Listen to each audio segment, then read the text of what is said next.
خیلی پدرانه دیدم. آب میریختی رو صورتشو پاک میکردی، خیلی به مهر دست میکشیدی به صورتش. این بیشتر از فقط یه آتش نشانی بود که داشت کارشو انجام میداد. عشق میدادی بهش. این صحنه رو بگو برام. والا ما توی اون حادثه‌ای که رفتیم اصلا باورم نمیشد که مثلا کسی زنده باشه.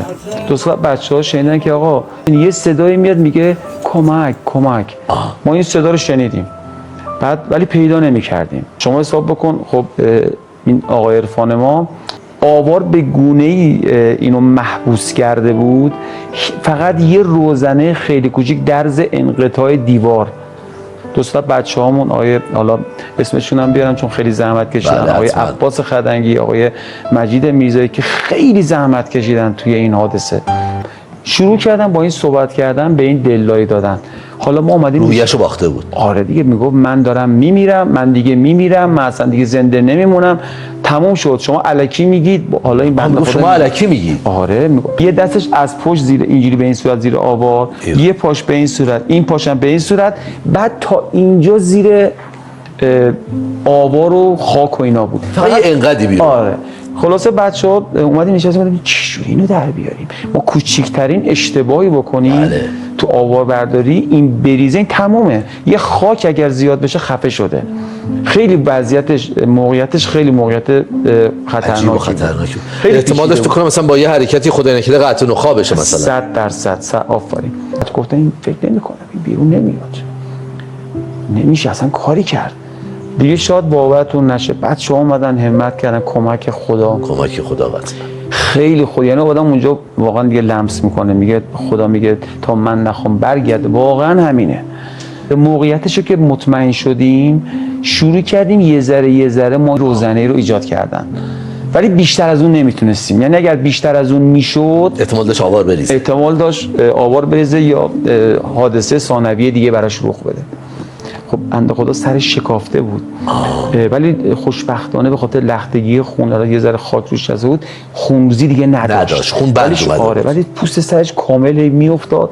حالا من میرفتم اون زیر پوست سر رو میچسبوندم، دیدم خب نمیذاره کار. صحنه غریبی، خیلی صحنه بدی بودش، خیلی. یعنی تک تک بچه‌هامون بعد از این صحنه سرشو میچسبوند. آره، بعد از این صحنه بچهای حالا امداد اومدن دمشون گرم، گفتن خب میخوای راحت عملیات کنی، بذار من از بالا یه باند رو سر این ببندم تو راحت بشی. یه پانسمان کوچیکی بکنم. آره، یه پانسمان کوچیک رو سر این انجام داد، ما دیگه خیالمون راحت شد. خیلی رویشو باخته بود عرفان. بعد رفتم بالا سرش، حالا کاری ندارم، تشنش بود از یه طرفم چون خونریزی کرده بود، خب میگفتم آب ندم یه وقت مشکلی براش پیش بیاد اینا. صورتش اینا کاری ندارم، بهش در گوشش گفتم که چی گفتم عرفان من اگه تو از اینجا بیرون نیارم از آتش نشانی میرم. خوبه بابا، به خدا میارمت بیرون، ناراحتی چی؟ دیگه خیالم راحت شده بود دیگه. یه بار دیگه این چیزی که تو گوش عرفان گفتی رو برای ما بگو. بهش گفتم که عرفان اگر من تو رو از اینجا بیرون نیارم از آتش نشانی میرم، دیگه نمیمونم، به خدا میارمت بیرون، نگران نباش، هیچی نیست، روحیتو نواز، فقط به من کمک کن، با من همکاری کن. دیگه اونجا یه ذره روحیه گرفت. گفتم تمام شد دیگه، روزنه ایجاد کردیم اینا. گفت ولی واقعا هم خودش بعد از اون کمک کرده. دستمو بگی من یا علی میگم میام بالا، تو چیکار داری؟ من میام. کجایی بود؟ 2-3 جام بچه آمله. مازندرانی. بچه مازندران، بچه آمله. 2-3 جام داد، گفت داداش منو بیار بیرون، من دارم میمیرم. گفتم عرفان به خدا میارم بیرون، اینقدر جف نده. گفت نه داداش من میمیرم به خدا. گفتم به خدا من نوکرتم اصلا میارم بیرون. دیگه بعدش دیگه خدا کمک کرد و اومد بیرون. دیروز من خونه بودم، دیدم یه تلفن زنگ زد، جواب ندادم، خستم بودم، تازه دیروز اومده بودیم، از دیروز می‌خواستیم تازه شروع کنیم به استراحت کردن، همه چی آروم شده مثلا. آره.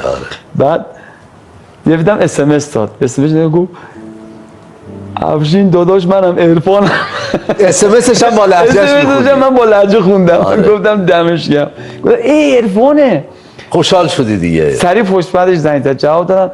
گفت یه شروع کرد، مادرش گوشی گرفت، می‌خوایم بیایم ببینیمت، می‌خوایم بیایم ایستگاه. گفتم بابا ما چجوری بریم؟ گفتم نمیخواد میاد، فقط شما به عرفان برس، عرفان ان شاءالله حالا وقت زیاده، اصلا نگران نباش، خدا کمکش کرده. فقط به عرفان گفتم گوشی بده، عرفان گفتم عرفان فقط برو صبح تا شب دست مادرتو ببوس، دور مادرت بچرخ، دور پدرت. به پدرش هم فرهنگیه، پدرش معلمه که باش صحبت کردم اینا، گفتم فقط برو دور پدر مادرت بچرخ و فقط شاکر خدا باش. همین.